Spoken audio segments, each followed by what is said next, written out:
Bonjour les amis et bienvenue pour cette nouvelle vidéo. Aujourd'hui je vais vous montrer ma version de la forêt noire. Voilà, ce ne sera pas la forêt noire classique avec les vermicelles au chocolat, on va faire quelque chose de bien tape à l'œil, vous allez voir. C'est pas dur, c'est un peu long, mais c'est pas dur du tout, vous pouvez vous lancer sans souci. Allez, on va voir tout de suite comment fabriquer ce gâteau.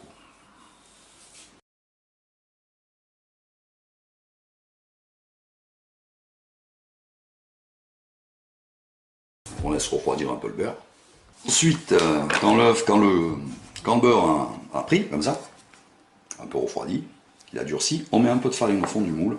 Et on va prendre une deuxième sécurité, parce que la génoise, c'est un biscuit qui est fragile.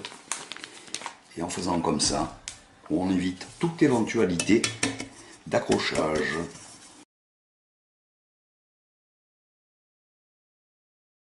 Ah voilà, un moule à génoise à 100% efficace au niveau de l'anti-adhésif.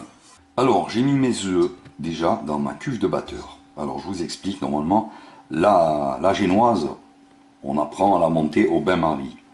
C'est uniquement pour aller plus vite, pour gagner du temps. Après, c'est très bien aussi de la monter comme ça, même au batteur manuel à main, hein, c'est pareil. Sans bain-marie, ça va être un peu plus long et vous salissez pas la casserole, machin, le feu, tout ça. Hein. Voilà, c'est pas une nécessité absolue, c'est juste pour gagner du temps. On verse donc 6 œufs ici.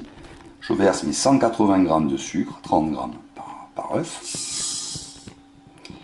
Et je vais battre à vitesse forte. Rapide.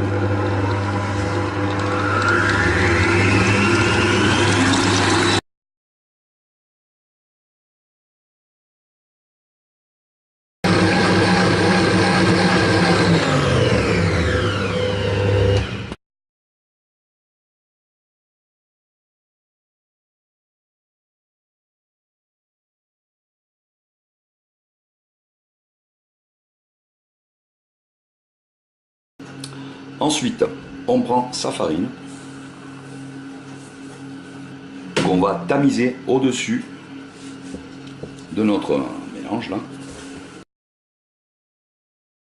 Et à la suite, on prend son chocolat qu'on va tamiser, pareil, de la même façon. Ensuite, avec la spatule, on va faire un mouvement circulaire comme ça. On va descendre au fond du plat, comme ça.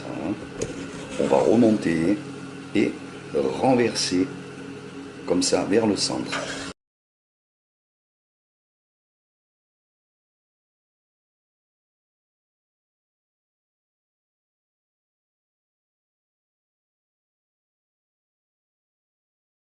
Quand on voit plus de traces de farine et de chocolat sec, c'est qu'on a tout mélangé, qu'on est bon.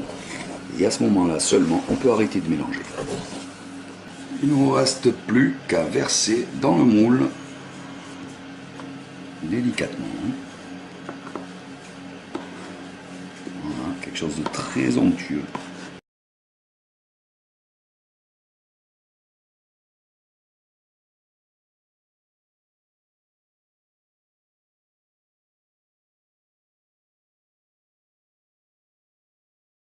Hop, 25 minutes, je vais piquer jusqu'au fond. On sort mon couteau, pas de traces crémeuses. La génoise est cuite, voilà, on va bien piquer jusqu'au fond. Il ne faut pas qu'il y ait de traces de crème tout simplement sur le couteau. 25 minutes à 160 degrés, on est bon, on retire du four. Je prends ma génoise, encore chaude, et je vais la mettre à l'envers sur une grille avec une plaque pour que l'air puisse circuler dessous, qu'il n'y ait pas de condensation et que le biscuit ne se mouille pas à cause de la condensation. On retire son moule. Voilà, et on laisse notre génoise complètement refroidir.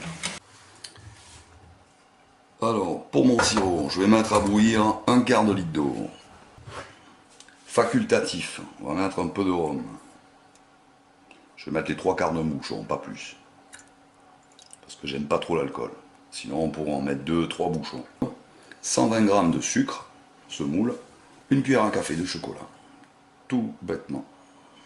On va porter ça à ébullition et dès la première ébullition, on se retirera du feu. Hop, voilà. On se retire de suite, sinon on va perdre en quantité, c'est pas le but. Alors la génoise, on va la couper en 3. Voilà un couteau à génoise, si vous avez pas ça à la maison. Ça a un bout rond et des dents. Donc je vais couper à peu près le premier tiers. Alors on fait comme ça. Hop. Pour rester toujours à peu près là, dans le premier un bon centimètre, 1,5 cm. Hop, on tourne. On s'assure de rester sur la même épaisseur.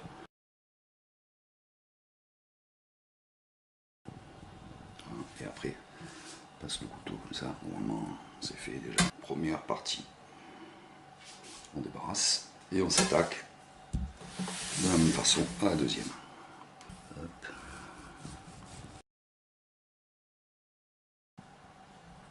Voilà, j'ai rejoint. Bon, ça c'est bon. J'ai mes 3 parties. Le fond qui a reposé sur la grille, on voit les marques d'ailleurs.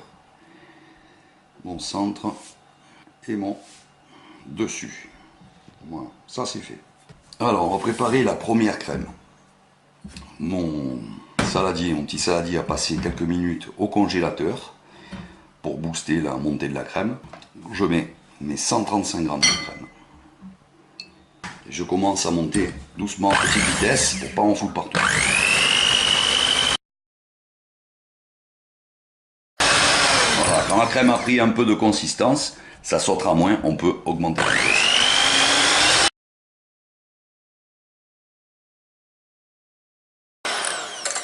Voilà, quand on a la crème montée comme ça, quasiment en chantilly, hein, on va mettre nos 35 g de sucre glace et on va mélanger à petite vitesse.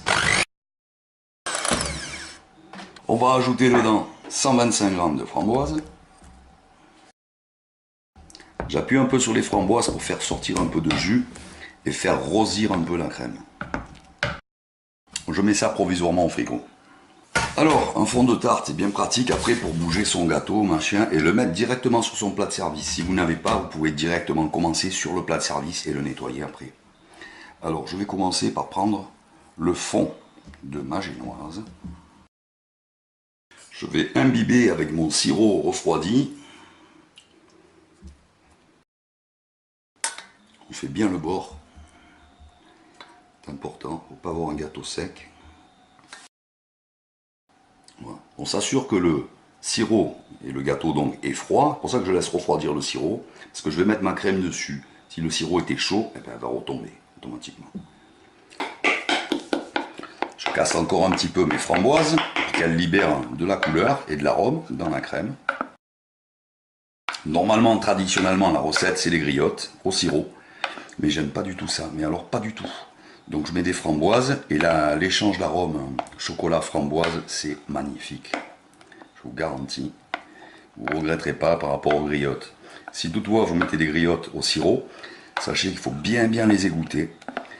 Quitte à essorer même avec un petit bout de sopalin, parce que sinon elles vont relâcher de l'eau dans la crème et elles peuvent la faire retomber en partie, ce serait dommage.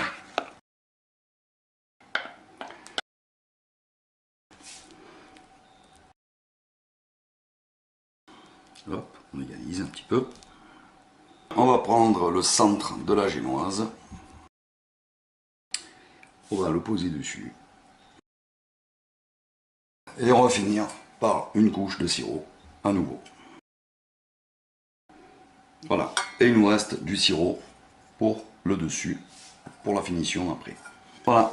Et en attendant, on va au frigo. Bien sûr, on laisse pas ça dehors. Je mets à fondre 180 g de chocolat noir. Je me sers de celui-ci. Alors pour le chocolat, on fait un peu plus de masse. On va faire 180 g de crème. Toujours avec le petit passage au congèle du saladier. On fait plus de crème parce que on fait plus d'appareil chocolat parce qu'il va nous servir aussi, à part le fourrage, à masquer tout le gâteau après. Voilà, comme ça suffit largement. Le chocolat va faire durcir toute la crème de toute façon après au refroidissement complet. Vous voyez, c'était synchro. On a fait la chantilly juste après que le chocolat soit fondu, la chantilly nature. On va verser le chocolat dans la crème en remuant comme ça. Hein, hop. Un peu comme on a fait pour la génoise, ce mouvement circulaire du bas vers le haut en rabattant vers le centre, comme ça.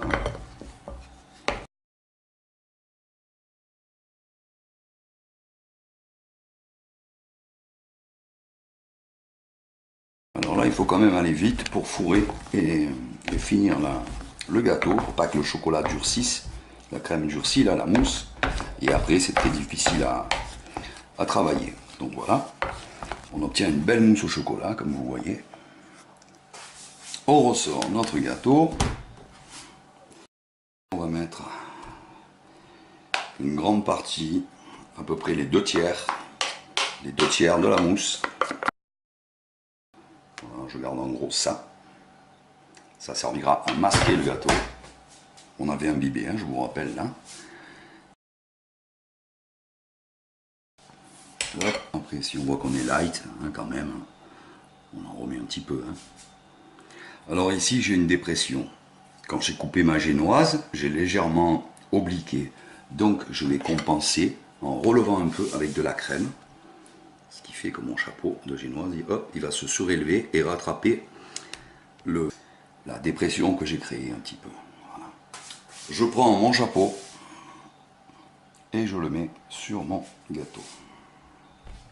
Je prends le reste de mon sirop et je vais imbiber le chapeau. Voilà, j'ai carrément passé tout mon sirop. Maintenant, vous allez racler la mousse au chocolat qui reste et la jeter comme ça sur le gâteau. Une spatule métallique ou un couteau à génoise aussi, ça peut faire l'affaire. Et on va tirer comme il faut. On va faire couler, hop là, comme ça. Et on va masquer tout le gâteau. C'est-à-dire que même où il reste de l'espace, que ce soit la mousse chocolat ou la mousse framboise, on va masquer le chocolat partout.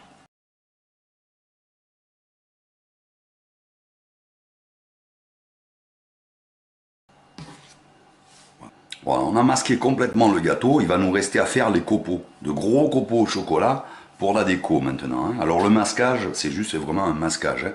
C'est pas une déco, hein. On fignole pas, on s'assure juste qu'il y ait de la crème de partout, de la mousse de partout, c'est tout. On le met au frais et on prépare les copeaux dans la foulée si on veut, ou le lendemain, machin, on va voir ça tout de suite. Alors, du chocolat fondu au bain-marie, une plaque à pâtisserie à l'envers, ou divers plats, hein. Si vous n'avez pas de plaque à pâtisserie grande comme ça, vous en prenez deux, vous prenez des dessous de moule, et il va falloir étaler très fin.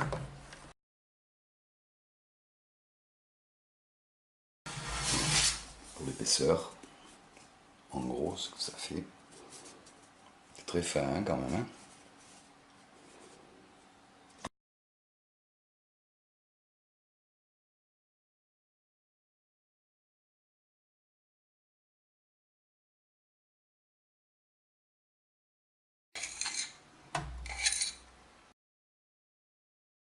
Alors, j'ai laissé durcir mon chocolat, mais pas au frigo. Je l'ai mis dans une pièce fraîche, comme je vous ai dit. Sinon, il faut le laisser ramollir un peu. Sinon, on a les copeaux ronds tout de suite. Et là, on va faire le tour du gâteau. On veut juste faire des bandes. Donc, il faut un chocolat pas trop dur, pas trop froid. Donc, 6,5, 7 la hauteur du gâteau. Je vais couper des bandes à peu près 6,5, 7.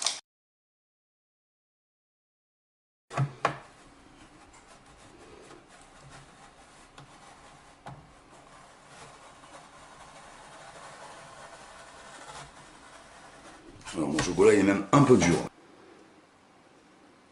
Donc ma bande, regardez, je la défais. Il ne faut pas qu'il soit froid glacé. Habiller tout le tour. Alors le couteau, c'est un couteau bien fin et flexible, sans dents surtout. Hein. Voilà, on plaque un petit peu, c'est tout. Minimum avec les doigts pour pas faire d'empreinte.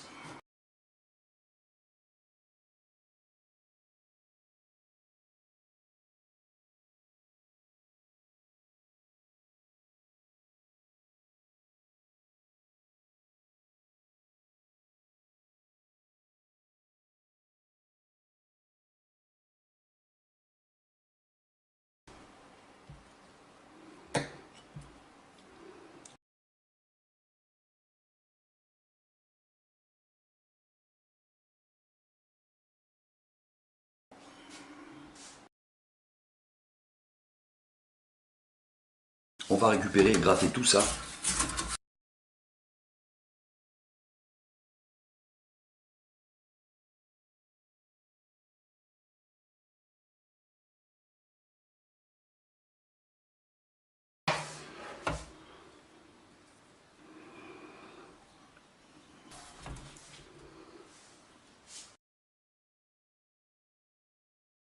Bon.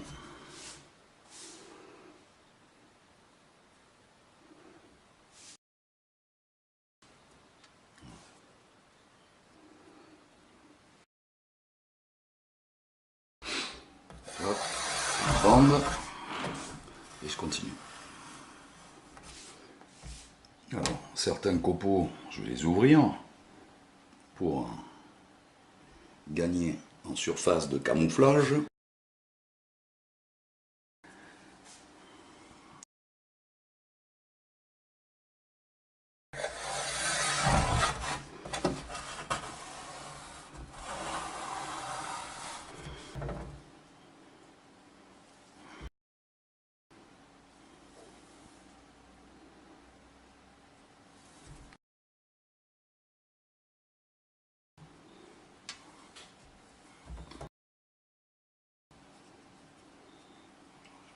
Ça.